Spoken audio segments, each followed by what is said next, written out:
आज मेरे बेटे की दूसरी शादी थी। उसके पहले शादी का क्या हुआ? मैं उसे भूल जाना चाहती थी क्योंकि वो बड़ी ही अजीब घटना थी। लेकिन आज उसकी दूसरी शादी थी। मुझे यकीन था कि वह मेरे बेटे का ख्याल जरूर रखेगी। मेरा बेटा बहुत कमा रहा था, अच्छा और बहुत ही सुंदर था। वह इस परिवार का एकमात्र वारिस था। सभी उसे प्यार करते थे, इसलिए किसी को भी यह बात अजीब नहीं लग रही थी कि उसकी दूसरी शादी इतनी जल्दी हो रही है। पर मेरा दिल धक धक कर रहा था। रात जैसे जैसे नजदीक आ रही थी, मेरा दिल भी उतनी ही तेजी से धड़क रहा था और मैं चिंतित हो रही थी। मेरी बेटी को भी इस बात का पता था और वो भी मेरी ही तरह चिंतित थी। वह बोली कि अगर आज भी ऐसा ही हुआ तो फिर क्या होगा? मैंने कहा, अपने मुंह से कुछ अच्छा निकालो। मैं पहले से ही चिंतित हूँ। अब तो सभी मेहमान भी आ गए हैं। पिछली बार देश में एक महामारी के कारण इतने लोगों को आमंत्रित नहीं कर सके थे, लेकिन इस शादी में सभी रिश्तेदार बहुत उत्साह के साथ आए थे। इसलिए लोग पिछले शादी के बारे में ज्यादा नहीं जानते थे और यह भी नहीं जानते थे कि ऐसा क्या हुआ कि उन्हें फिर से शादी करनी पड़ी। मेरा बेटा भी खुश था, कोई समस्या नहीं थी, क्योंकि उसकी यह पत्नी पहली पत्नी से कहीं ज्यादा खूबसूरत थी और उम्र में भी छोटी थी, तो उसे तो खुश होना ही चाहिए था। सर्दी का मौसम था, ज्यादातर मेहमान घर में ठहरे हुए थे। समारोह बाहर हो रहा था, नाच गाना चल रहा था, लोग आपस में हंसी मजाक कर रहे थे। मैंने अपनी जेठानी से कहा, दुल्हन दूसरे शहर से आई है, बहुत थक गई होगी। मुझे लगता है उसे दूल्हे के कमरे में नहीं भेजना चाहिए। मेरी जेठानी ने कहा, तुम्हें क्या हो गया है? उनकी अभी अभी शादी हुई है और तुम हो कि उनकी रात खराब करना चाहती हो। मानती हूँ शादी ब्याह में थकावट हो ही जाती है, लेकिन नया खून है, कॉफी सॉफी पिला दो, फ्रेश हो जाएंगे और फिर सुबह रिसेप्शन भी तो है। मैं बोली, वो थक जाएगी बेचारी। मेरे जेठानी ने कहा कि आजकल कोई भी इतना नहीं थकता, लड़कियों को तो अपनी शादी का बहुत शौक होता है। उसे अपने बेटे के कमरे में भेज दो। अब रात के 12 बज गए हैं, सुबह उठकर तैयार भी तो होना है। मुझे नहीं पता कि तुम इतना टाइम क्यों लगा रही हो। सभी रस्में हो चुकी हैं, हर कोई नाच गाकर थक गया है। बेचारी दुल्हन भी कमरे में जाना चाहती है। मेरी जेठानी तो वैसे भी बाल के खाल निकालने में माहिर थी, सबसे बड़ी थी, इसलिए सोचा इनसे सलाह मशवरा कर लूं। लेकिन उन्होंने मुझे ही अपनी बातें बता दी और फिर उसने खुद ही कहा कि अब वो दुल्हन कमरे में जाएगी। दुल्हन को कमरे में ले जाया गया। बाकी सबको कमरे से निकालकर मैं थोड़ी देर दुल्हन के पास ही बैठ गई।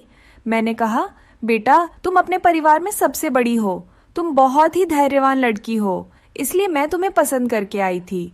देखो बेटा, जब शादी होती है तो कुछ चीजें ऐसी होती हैं जो हमें पसंद नहीं आती, लेकिन मेरी बच्ची तुम थोड़ा सब्र करना। उसने कहा कि मुझे समझ नहीं आ रहा कि आप क्या कर रही हैं। मैंने कहा कि अगर मेरा बेटा कुछ उलटी सीधी बात करता है तो उसकी बातों पर ध्यान मत देना, कमरे की बात कमरे में ही रखना, सुबह मुझे बता देना, मैं तुम्हारी प्रॉब्लम को सुलझाने की कोशिश करूंगी। मेरी बात सुनकर वह थोड़ा घबरा गई थी कि मैं किस विषय पर बात कर रही हूँ। वह थोड़ा घबराई हुई सी बोली। फिर उसने कहा, ठीक है, मैं पूरी कोशिश करूंगी। अब इस घर के इज्जत भी मेरी इज्जत है। मैं दुल्हन का हाथ थपथपाकर बाहर आ गई। सब अपने अपने बिस्तर पर सोने चले गए थे। घर में बहुत सन्नाटा था क्योंकि सब बहुत थक चुके थे, इसलिए सब सो चुके थे। जाड़े की रातें वैसे भी शांत होती हैं, लेकिन मैं सो नहीं पा रही थी। बहुत देर बाद आखिर मैं सोने चली गई, लेकिन मेरी आंखों में नींद नहीं आ रही थी और मेरी आंखें बार बार घड़ी की ओर ही देख रही थी। काश सुबह जल्दी हो जाती तो मेरी सारी चिंताएं खत्म हो जाती। लेकिन जैसे ही 2:30 बजे मैंने एक जोरदार चीख सुनी और उसके बाद ही मुझे पता चल गया कि अब क्या होने वाला है। उसके बाद बार बार चीखें शुरू हो गई। यह एक लड़की के चीखने की आवाज थी और वह लड़की कौन हो सकती है, मैं अच्छी तरह जानती थी। सभी मेहमान भी धीरे धीरे उठने लगे थे। अचानक मेरे बेटे के कमरे का दरवाजा खुला और मेरी बहू पागलों की तरह चीखते हुई बाहर भागी। उसे पता ही नहीं चला कि उसके पास तो दुपट्टा भी नहीं है। अस्त व्यस्त कपड़ों में बाहर भागती हुई आई थी। वह घर से बाहर भाग जाना चाहती थी जब कुछ औरतों ने उसे पकड़ लिया और कहा, बेटा क्या हो गया? अंदर क्या अनन, अपने आप को संभालो। सब उसको संभालने लगी, लेकिन वो बेहोश हो गई थी। जब कोई बेहोश होता है तो उस पर पानी के छींटे वगैरह मारे जाते हैं, लेकिन मेरी बहू तो पानी के छींटे मारने पर भी होश में नहीं आ रही थी। उसका पूरा शरीर ठंडा पड़ गया था। उसे फौरन अस्पताल ले जाया गया। मैं उसे अस्पताल ले जाना नहीं चाहती थी क्योंकि फिर से वही तमाशा बन जाता, लेकिन और कोई चारा भी नहीं था। बेचारी बच्ची किसी भी तरह होश में नहीं आ रही थी। उसके माँ बाप को भी बुला लिया। उन्होंने भी एक दूसरे के कानों में बातें करनी शुरू कर दी। पता नहीं हमारी बेटी को क्या हो गया है, पता नहीं उसके साथ क्या सलूक किया है। वह सब लोग मुझे अजीब सी नजरों से देख रहे थे। सवाल ही सवाल थे हर तरफ और मैं बेचारी परेशान सी हॉस्पिटल में घूम रही थी। मैंने घर आकर अपने बेटे से पूछना चाहा कि अब उसने क्या किया है, तो वह कमरे में ही नहीं था। उसका फोन भी बंद था। कमरे की हालत तो बिल्कुल नॉर्मल थी। कोई भी ऐसी हरकत नहीं लग रही थी कि जैसे कोई चीजें टूटी होती या उसने अपने वीवी पर हाथ उठाया होता। लोगों के सवालों से बचने के लिए शायद मेरा बेटा अरविंद कहीं चला गया था। फिलहाल तो मुझे बहू की फिक्र थी। मैं अस्पताल वापस आ गई। 2-3 घंटे में अस्पताल वालों ने मेरी बहू को छुट्टी दे दी। मेरी बहू हमारे घर नहीं आना चाहती थी। वह बहुत ज्यादा घबराई हुई थी, लेकिन उसके माँ ने उसे समझाया कि तुम्हारी ससुराल ही चलते हैं, नहीं तो लोगों को मैं क्या जवाब दूंगी। लोग तरह तरह की बातें बनाएंगे। मैंने भी अपनी बहू को समझाया कि बेटा सुबह मुंह दिखाई की रस्म पूरी हो जाए, फिर अपनी माँ के घर चले जाना, मैं तुम्हें नहीं रोकूंगी। मेरी बात सुनकर मेरी बहू गुस्से में आ गई और बोली, भाड़ में गई आपकी रस्में, मैं आपके घर में एक पल के लिए भी नहीं रुकूंगी। मैं अपने घर जाऊंगी और मुझे अपने घर जाने से ना कोई समाज रोक सकता है, ना कोई कानून। मैं एक पढ़ी लिखी लड़की हूं और मुझे अपनी जिंदगी अपने तरीके से जीने का हक है। मुझे आपके बेटे के साथ एक पल भी नहीं रहना। मेरी बहू ने अपना फैसला सुना दिया था। मैं चुपचाप आंखों में आंसू लिए उसे देखती रही। ये तो पहले भी हो चुका था जब अरविंद की पहली शादी हुई थी। मेरी पहले बहू के साथ भी वही हुआ था। वो मेरी पसंदीदा लड़की थी, वो मेरी बेटी की दोस्त थी और वह उसे बहुत पसंद करती थी। वह उसे बहुत खुशी के साथ घर लेकर आई थी। इन लोगों ने हमारा बहुत सहयोग किया था। वो एक अमीर पिता की बेटी थी। वो बहुत अच्छी लड़की थी। मुझे भी उसका घर आना अच्छा लगता था। कुछ ही दिनों में मैंने महसूस किया था कि जैसे वो अरविंद को पसंद करने लगी है, और शायद इसीलिए रिश्ता भी भेजा गया था। लेकिन शादी के बाद उसके साथ भी ऐसा ही हुआ था। शादी के पहली रात वो भी चिल्लाते हुए कमरे से बाहर भागी थी और उसके बाद मेरे बेटे की शक्ल देखने से भी मना कर दिया था। सबने उसे बहुत समझाया कि बेटा अपनी जिंदगी के बारे में तो सोचो, लेकिन उसने कहा कि मेरी जिंदगी तो बर्बाद हो गई है। और अब इस लड़की को भी समझाया जा रहा था, लेकिन वह भी कह रही थी, अगर मैंने नहीं रहना तो मैं नहीं रहूंगी आपके बेटे के साथ। मेरा बेटा भी कोई जवाब नहीं दे रहा था। पता नहीं कहाँ चला गया था। लड़की का बाप बार बार कह रहा था कि उस व्यक्ति को बुलाओ, हम उससे पूछें कि उसे हमारी बेटी के साथ क्या किया है। अरविंद घर आ चुका था। सब उस पर सवालों की बौछार कर रहे थे, लेकिन उसने एक चुप साध ली थी, कुछ भी नहीं बोल रहा था। थक हार कर सब खामोश हो गए। लड़की के माँ बाप भी अरविंद को भला बुरा और धमकाकर चले गए। वह अपनी बेटी को भी साथ ले गए। अच्छा खासा तमाशा हो गया था। सब मेहमानों के सामने हमारी नाक कट गई थी। लड़की के माँ बाप ने हमारी बेइज्जती करने में कोई कसर नहीं छोड़ी थी, लेकिन अरविंद अपने मुंह से एक शब्द भी नहीं बोल रहा था। अरविंद के पिता तो पहले ही इस दुनिया से जा चुके थे। सारी बेइज्जती मुझे अकेले ही सहनी पड़ी। घर में जमा लोगों ने भी हमें अच्छी खासी बातें सुना डाली थी। लड़के की माँ तो काबू में ही नहीं आ रही थी। वह बहुत चीख चीख कर मुझे भला बुरा कह रही थी, लेकिन उसमें उस बेचारी की क्या गलती थी। आखिर उसकी बेटी की जिंदगी तबाह हो गई थी। आज खुद को बहुत अकेला महसूस कर रही थी मैं। काश अरविंद के पिता होते तो इतनी जल्दी हिम्मत ना हारती। लोगों के तानों को मैं अकेली ही सुनती रही। अरविंद बड़ा था। अरविंद से छोटी ही मेरी एक बेटी थी जो कॉलेज में पढ़ती थी। सब लोग आपस में कानाफूसी कर रहे थे। अरविंद को लेकर तरह तरह की कहानियां बनाई जा रही थीं। कोई कह रहा था पता नहीं शायद अरविंद पागल है, तो कोई कह रहा था लगता है अरविंद दिमागी मरीज है, तो कोई कह रहा था पता नहीं उसने नई दुल्हन के साथ ऐसा क्या किया कि वह इतना ज्यादा डर गई, जितनी मुंह उतनी बातें थीं। लेकिन मेरे पास इन सब का कोई जवाब नहीं था। जब लोगों को असल वजह पता ना हो तो वह खुद ही कहानियां बना लेते हैं, और खुद की बनाई हुई उल्टी सीधी कहानियां सच से कहीं ज्यादा खतरनाक होती हैं। लेकिन समस्या तो ये थी कि सच तो मुझे भी नहीं पता था कि ऐसा क्या था कि सुहागरात को ही मेरी बहुएं मेरे बेटे के कमरे से चीखते हुए भागती थी। उस लड़की ने भी तो मुझे कुछ नहीं बताया था। मैंने खुद ही अपने मन में सोचा, हो सकता है उसने अपने माँ बाप को कुछ बताया हो। सच जानने के लिए मैंने उनके घर फोन कर दिया। भले ही वो हमसे रिश्ता खत्म कर गए थे, लेकिन इंसानियत के नाते ही मैंने उसका हाल चाल लेने के लिए फोन किया। फोन लड़की की माँ ने उठाया था। मैंने पूछा, अब कैसी तबीयत है आपकी बेटी की? मेरी आवाज सुनते ही वो भड़क गई थी और बोली थी, मेरी बेटी अब तक ठीक नहीं हुई है। खबरदार जो आगे से आपने फोन किया। ये सब सुनकर मैं बहुत ज्यादा परेशान हो गई थी। मेरी पहली बहू के साथ भी ऐसा ही हुआ था। मेरी बेटी ने बताया था कि वो कम से कम 6-7 महीने तक बीमार रही थी। आखिर क्या प्रॉब्लम थी मेरे बेटे को? मुझे कुछ भी समझ नहीं आ रहा था। क्या कमी थी कि उसकी पत्नियां उससे डरकर भाग जाती थीं? अरविंद की बात करूं तो अरविंद बहुत ही सीधा साधा सा बच्चा था। बचपन से ही कम बोलने वाला था, लेकिन उसके अंदर कोई भी हरकत ऐसी नहीं थी जो अब नॉर्मल होती। अरविंद मेरी पहली संतान थी। हमने उसे बहुत ही लाड प्यार से पाला था, लेकिन हमारे इतना लाड प्यार देने से भी वो बिगड़ा नहीं था। हाँ, उसे अपनी सुंदरता पर घमंड जरूर था। वह कहता, मेरी खूबसूरती और स्मार्टनेस के आगे सब पानी भरते हैं। उसको पहनने ओढ़ने का बहुत शौक था। अच्छी अच्छी ब्रांडेड चीजें पहनता, पढ़ाई में भी अच्छा था, नौकरी भी टाइम से मिली थी। अपनी बहन के लिए भी एक जिम्मेदार भाई था। अपनी बहन श्रुति को कॉलेज लेकर जाता और वापस लेकर घर आता। घर में खर्च के लिए पैसे भी देता। कभी मुझसे ऊंची आवाज में बात नहीं करता। उसके दोस्त भी कोई ऐसे नहीं थे जो मैं कहती कि गलत संगत में पड़ गया है। कोई नशा वगैरह भी नहीं करता था। बस उसके कुछ गिने चुने ही दोस्त थे। एक सबसे अच्छा दोस्त था जो बाहर विदेश में रहता था। कभी कभी उससे फोन पर बात भी होती थी। मुझसे भी अपने दोस्त की बात करवाता था। कभी कभी वो अपने मुंह से कहता, मम्मी क्यों ना हम श्रुति की शादी इसी से कर दे, बहुत ही अच्छा लड़का है। कुल मिलाकर सब कुछ नॉर्मल ही था, लेकिन ये जो 2 बार हुआ ये बिल्कुल भी नॉर्मल नहीं था। पता नहीं मेरे बेटे में क्या कमी थी। ऐसा क्या करता था अपनी पत्नियों के साथ कि वो भाग जाती थी। दिन धीरे धीरे आगे सरकते गए। अरविंद थोड़ा नॉर्मल हो चुका था।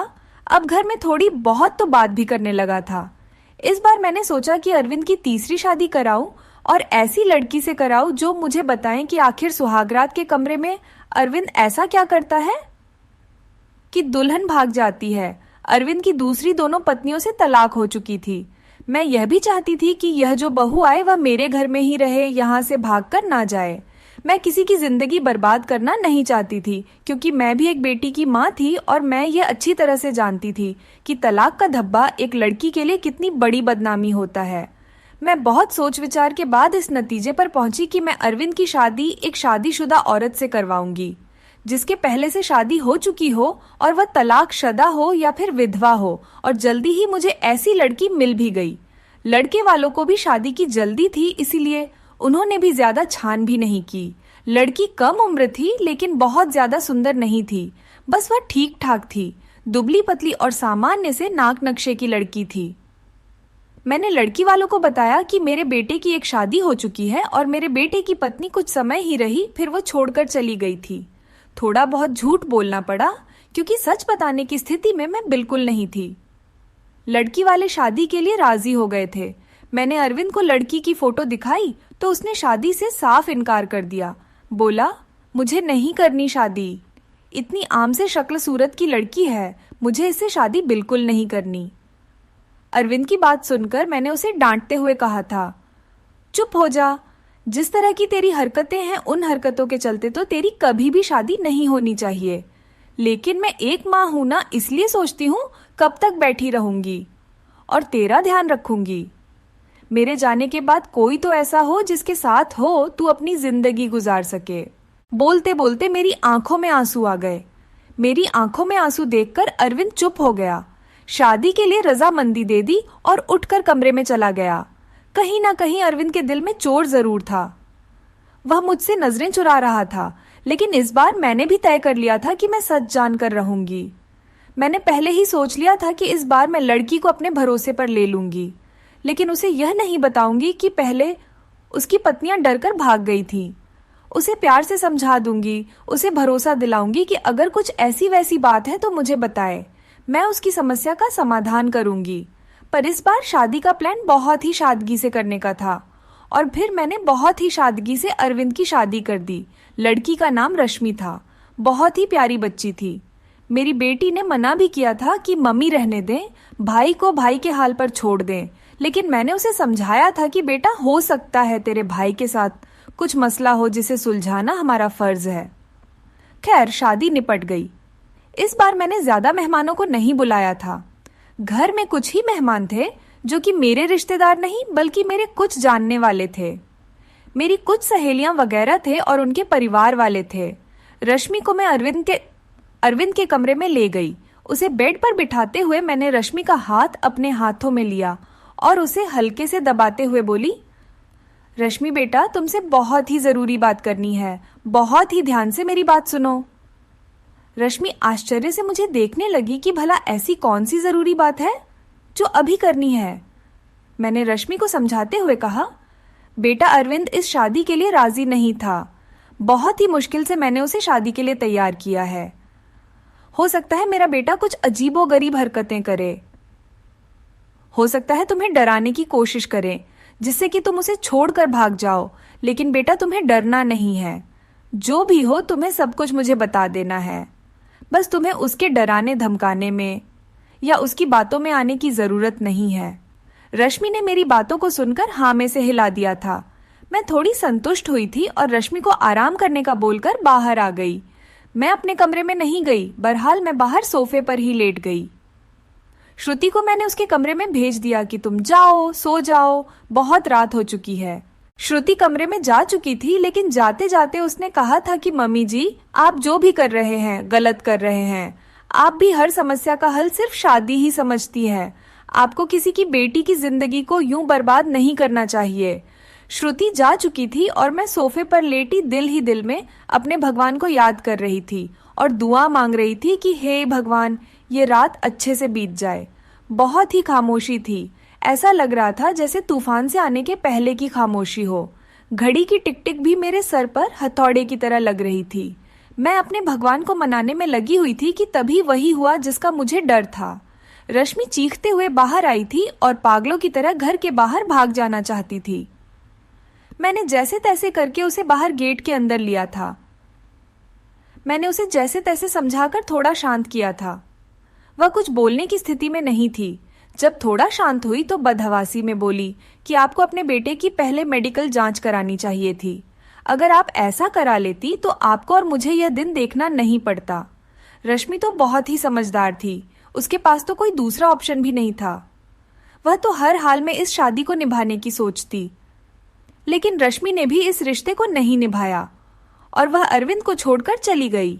दूसरे दिन रश्मि के घर से फोन आया कि अपने बेटे से कहकर हमारी बेटी को तलाक दिलवा दो, नहीं तो हम यह काम अदालत से भी कर सकते हैं। मैं सदमे की हालत में फोन पकड़े वहीं सोफे पर बैठ गई। यानी कि अब अरविंद को कोई मजबूरी में भी अपनाने के लिए तैयार नहीं था। पहले मैं जो बहुएं लाई थी वह अमीर घराने की और सुंदर पढ़ी लिखी थी, लेकिन रश्मि तो विधवा थी, गरीब घराने की थी और बहुत ज्यादा सुंदर भी नहीं थी। रश्मि को मैंने पहले ही सब कुछ समझा भी दिया था और तब भी वह इतना ज्यादा बदहवास हो गई थी। आखिर ऐसी क्या कमी थी मेरे बेटे में? हम जो जेवरात दुल्हन को देते थे, दुल्हन के घर वाले शादी के दूसरे ही दिन वापस कर देते थे। मैं तो दहेज भी नहीं लेती थी। फिर आखिर ऐसा क्या था कि ऐसे खूबसूरत पढ़े लिखे और अमीर लड़के को छोड़कर भी लड़कियां भाग जाती थी? मेरा दिमाग सोच सोच कर फटा जा रहा था। कैसे पता लगाऊं कि आखिर बात क्या है? अरविंद भी अपने मुंह से कुछ कहने को तैयार नहीं था। जब भी इस बारे में कुछ बात करने की कोशिश करती तो उठकर बाहर चला जाता, मुझे बात करने का मौका ही नहीं देता। लेकिन अब मैं हर वक्त अब अरविंद पर नजर रखने लगी थी, उसकी एक एक हरकत पर ध्यान देती। शायद कुछ तो ऐसा सबूत मिले जिससे मैं सुराग लगा सकूं, सच जान सकूं कि आखिर सच्चाई क्या है। लेकिन उसके हाव भाव से कभी ऐसा लगा ही नहीं कि उसमें कुछ एबनॉर्मल भी है। एकदम नॉर्मल लड़कों की तरह था, जैसे और लड़के होते हैं। मुझे कोई भी रास्ता दिखाई नहीं दे रहा था। एक दिन तंग आकर मैंने अरविंद के दोस्त को फोन लगाया। उसी विदेश में रहने वाले दोस्त को मैंने पूछा, नितिन, तुम तो अरविंद के इकलौते दोस्त हो जिससे अरविंद अपने दिल की सारी बातें करता है। मुझे अरविंद के बारे में सब कुछ बताओ। उसने अपने जीवन के बारे में तुम्हें जरूर कुछ ना कुछ बताया होगा। लेकिन यह सुनकर तो मैं हैरान हो गई कि उसने अपने दोस्त को अपने बारे में कुछ भी नहीं बताया था।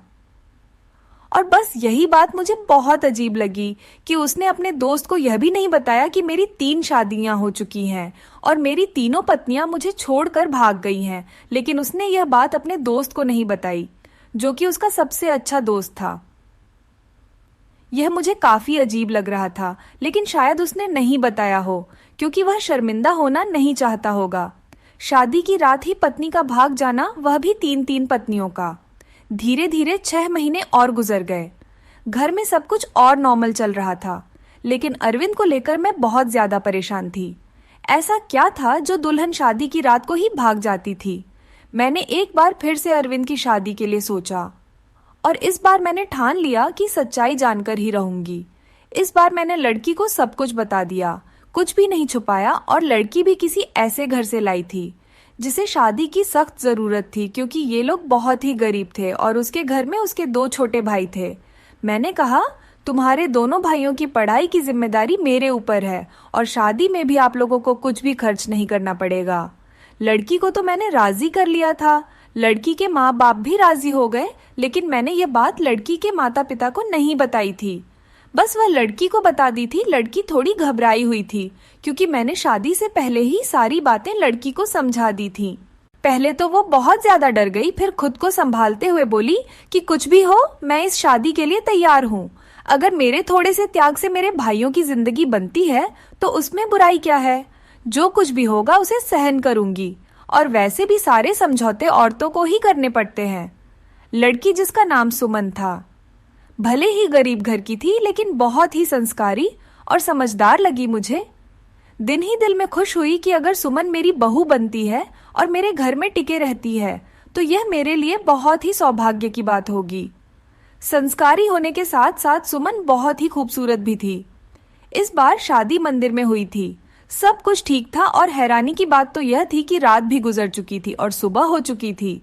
सुबह होते ही मैंने कमरे का दरवाजा खटखटाया, लेकिन किसी ने दरवाजा नहीं खोला। मैं बहुत परेशान थी, कोई दरवाजा नहीं खोल रहा था। थोड़ी देर बाद कमरे की दूसरी चाबी लेकर आई और मैंने खुद ही दरवाजा खोला। कमरे के अंदर का दृश्य देखकर मेरी चीख निकल गई, क्योंकि मेरी बहू बेहोश पड़ी थी। अरविंद कमरे में कहीं भी नजर नहीं आ रहा था, शायद बाथरूम में था। मैंने जल्दी से डॉक्टर को बुलाया। डॉक्टर ने कहा कि वह सिर्फ डर की वजह से बेहोश हुई है। उसके शरीर पर किसी भी तरह के कोई चोट के निशान नहीं है। अरविंद के चेहरे से भी चिंता झलक रही थी। ऐसा लगता था कि जैसे वह भी परेशान है। इन सब हालातों से अच्छे से चेकअप करने के बाद और कुछ दवाइयां देकर डॉक्टर साहब चले गए थे। डॉक्टर ने कहा था कि सुमन को जल्दी ही होश आ जाएगा। अरविंद भी तैयार होकर अपने ऑफिस के लिए निकल गया था। मैं सुमन के पास ही बैठी रही। थोड़ी देर में सुमन ने आंखें खोल दी थीं। होश में आते ही वो बाहर की तरफ भागी थी, ये कहते हुए कि मुझे यहाँ नहीं रहना, मुझे अपने घर जाना है, अपने मम्मी पापा के पास। मैंने सुमन का हाथ पकड़ लिया। सुमन, तुम ऐसा नहीं कर सकती। मैंने तो तुम्हें सारी सच्चाई बता दी थी और तुम तो मान भी गई थी। फिर तुम अब ऐसा क्यों कह रही हो? लेकिन सुमन मेरी कुछ भी सुनने को तैयार नहीं थी। रोते हुए बोली, आंटी जी, मुझे माफ कर दो, मैं मजबूर हूँ, मैं यहाँ नहीं रह सकती। आप बेफिक्र रहे, मैं अपने मम्मी पापा को कुछ नहीं बताऊंगी, सब कुछ हैंडल कर लूंगी। बस आप मुझे इस घर में रहने को ना कहे। लेकिन सुमन, मुझे बताओ तो सही, आखिर ऐसा क्या हुआ था? मैं सच जानना चाहती हूँ। सुमन, तुमने मुझसे वादा किया था कि तुम अरविंद की सच्चाई मुझे जरूर बताऊंगी। आंटी, अरविंद के बारे में मैं कुछ नहीं बता सकती। अगर मैंने अरविंद के बारे में बोला तो वह मुझे जान से मार देगा। मुझे अपनी जान की परवाह नहीं है, लेकिन अरविंद मेरे भाइयों को भी नहीं छोड़ेगा। प्लीज मुझे जाने दें। उसकी आंखों में विनती के ऐसे करुण भाव थे कि मैं उसे रोक न सकी। सुमन चली गई थी। मैं इंतजार कर रही थी कि अब वो कुछ ही देर में सुमन के माँ बाप का फोन आने वाला है, लेकिन ऐसा कुछ भी नहीं हुआ। शायद सुमन ने अपने माता पिता को कुछ नहीं बताया था। अरविंद की तीनों पत्नियों ने तो दूसरे दिन ही तलाक की मांग कर दी थी, लेकिन सुमन ने ऐसा कुछ भी नहीं किया था। इसका मतलब था सुमन अब भी मेरे बेटे की पत्नी थी। मैंने सोचा कि अब मैं अरविंद का चेकअप कराकर ही रहूंगी। अपने होशो हवास में तो अरविंद ऐसा कभी भी नहीं करने देता। इसलिए एक दिन मैंने अरविंद के खाने में नींद की दवाई मिला दी। अरविंद के गहरी नींद में जाते ही मैंने डॉक्टर को फोन कर दिया। डॉक्टर ने अरविंद के कुछ सैंपल लिए और यह बोलकर कि जैसे ही रिपोर्ट आती है मैं आपको बताता हूं, डॉक्टर चला गया। और फिर मैं बेसब्री से अरविंद की रिपोर्ट का इंतजार करने लगी। अगले दिन डॉक्टर का फोन आया और उसने कहा कि अरविंद एकदम नॉर्मल है, उसकी सारी रिपोर्ट्स नॉर्मल आई हैं। यह सुनकर तो मेरे आश्चर्य की कोई सीमा ही नहीं थी। अगर अरविंद नॉर्मल है तो शादी के पहले ही रात में उसकी पत्नियां क्यों भाग जाती हैं? सोच सोचकर मेरा दिमाग फटने लगा। कुछ सोचकर मैं सुमन के पास गई। सुमन के माता पिता ने मेरी बहुत इज्जत की। शायद उन्हें सच्चाई का पता नहीं था। उन्हें लगता था कि मैं उनकी बेटी को घर ले जाने के लिए आई हूं। मुझे देखते ही सुमन डर गई थी। वह हम लोगों के साथ ज्यादा नहीं बैठी और अंदर कमरे में चली गई। मैं भी सुमन के पीछे पीछे उसके कमरे में आ गई। मुझे देखते ही सुमन बोली, आंटी जी, मैंने आपको पहले भी कहा था कि मैं आपके घर में नहीं रह सकती, फिर आप मुझे लेने क्यों आई हैं? मैंने सुमन को बहुत ही प्यार से अपने पास बिठाया और उसके सामने हाथ जोड़ते हुए बोली, सुमन, मेरी उम्मीद की आखिरी किरण अब तुम ही हो। तुम्हें मुझे बता सकती हो कि या फिर मेरे बेटे में क्या कमी है। एक मजबूर माँ तुमसे हाथ जोड़कर विनती करती है, प्लीज मना मत करना।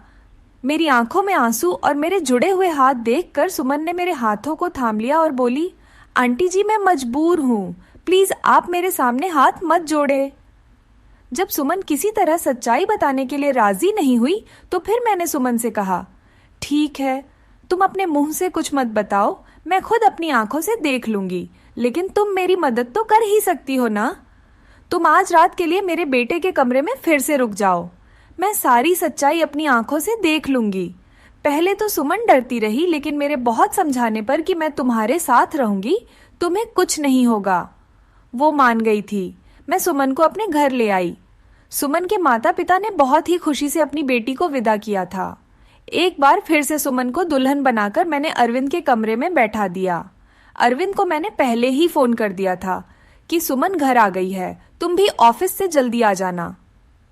आज मैं घर पर नहीं मिलूंगी, तुम्हारी मौसी की तबीयत खराब है, वहां जा रही हूँ और रात भर वहीं रहूंगी।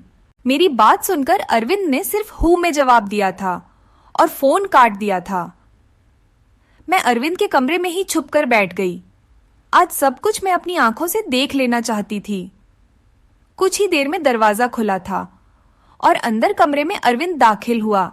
उसने एक नजर सजी सवरी बैठी सुमन पर डाली थी और बिना कुछ कहे बाथरूम में घुस गया था। सुमन डरी सहमी सी बैठी थी कि जैसे अब भी उठकर भाग जाएगी। मैं भी सांस रोके आने वाली सिचुएशन के लिए खुद को तैयार कर रही थी कि तभी अचानक बाथरूम से किसी औरत के चीखने की आवाजें आने लगी। आवाजें सुनते ही सुमन बेड से नीचे उतरकर खड़ी हो गई थी। डर से वो थर-थर कांप रही थी। मैं भी हक्का बक्का सी खड़ी थी। अंदर तो अरविंद गया था, फिर यह औरत की आवाज क्यों? तभी अरविंद बाहर निकला और अरविंद को देखते ही मैं बेहोश होते होते बची। उसने अपना हुलिया एकदम से बदल लिया था। उसने औरतों जैसे कपड़े पहन रखे थे, बहुत ही बेहुदा सा, या यूं कहिए कि बहुत ही डरावना सा मेकअप कर रखा था। आंखों में जैसे खून उतरा हुआ था। आवाज भी लड़की की तरह ही निकाल रहा था। तुमसे मना किया था, मेरी जिंदगी में दोबारा मत आना। तुमने मेरी बात नहीं मानी। अब तुम अपनी मौत की खुद जिम्मेदार होगी। बहुत ही भयानक हंसी हंसता हुआ अरविंद सुमन की तरफ बढ़ा था। सुमन चीख मारती हुई मेरे पास आ गई थी। मैं भी बाहर आ गई थी और अरविंद को रोकने की कोशिश कर रही थी। अरविंद, क्या हो गया है तुम्हें? तुम होश में तो हो? अरविंद ने मुझे जोर से धक्का दिया था। कौन अरविंद? प्रमिला नाम है मेरा। मौका देखकर सुमन कमरे से भागी थी। इससे पहले अरविंद फिर से मेरे पास आता। मैं भी कमरे से बाहर निकली और कमरे को बाहर से बंद कर दिया। अरविंद के भयानक हंसी मुझे बाहर तक सुनाई दे रही थी।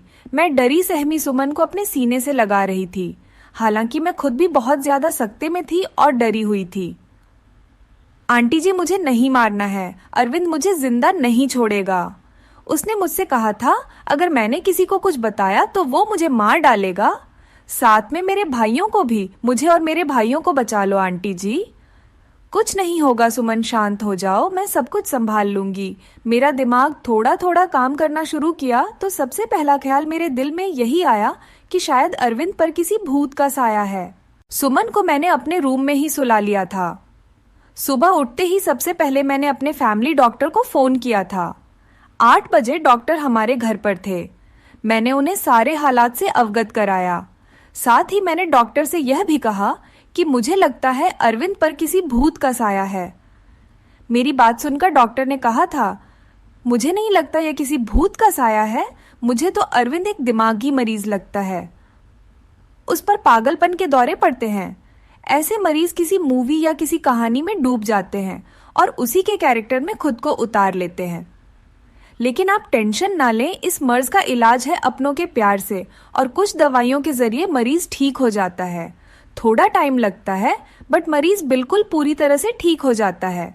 नई दुल्हन को देखकर अरविंद पर पागलपन के दौरे पड़ते हैं। और ये दौरे अरविंद को क्यों पड़ते हैं? इसका सुराग उसके कमरे से ही मिलेगा।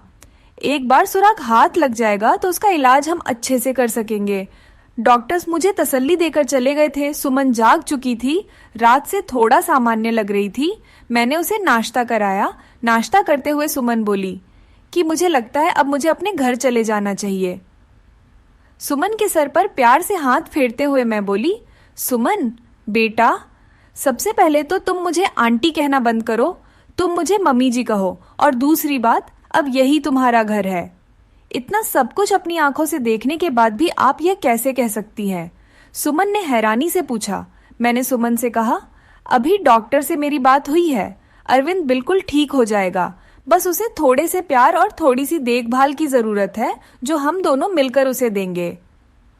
मेरा यकीन करो, अरविंद बहुत ही अच्छा लड़का है, तुम्हें बहुत ही प्यार से रखेगा। मेरे बहुत देर तक समझाने पर और अपने माँ बाप के हालात को देखते हुए सुमन राजी हो गई थी। मैंने बहुत ही प्यार से सुमन से कहा था, सुमन बेटा, अब तो एक बार मुझे मम्मी जी कहो। और सुमन ने मुस्कुराते हुए मुझे मम्मी जी कहा था, जिसे सुनकर मेरे दिल में ठंडक उतर गई थी। मुझे उम्मीद की किरण नजर आई थी कि मेरा बेटा ठीक हो जाएगा, उसका भी घर बस जाएगा।